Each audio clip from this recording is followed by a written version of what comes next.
Pentagon. Okay. So, noong nakaraang series ay tinuruan ko kayo kung paano gumawa ng regular pentagon. Okay, so dito tayo sa drawing number 1. Gagawa muna tayo ng point. Okay, dito sa point na yan ay mag-draw tayo ng circle. Okay, wala po yung measurement. Kung anong measurement yan ng radius, wala po. Ang importante ay makagawa po tayo ng circle. Okay, so ito po ang circle.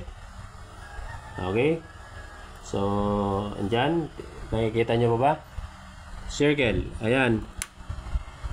So, circle na yan ay nakikita natin na yan ay bilog.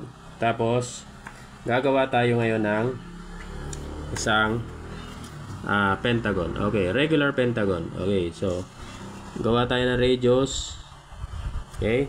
So, doon po sa series natin, ulitin natin na ang isang circle ay 360 degrees.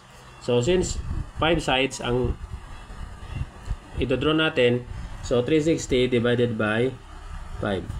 So, we have 7, 35, so 1, bring down 0. So, 10 divided 5, 2.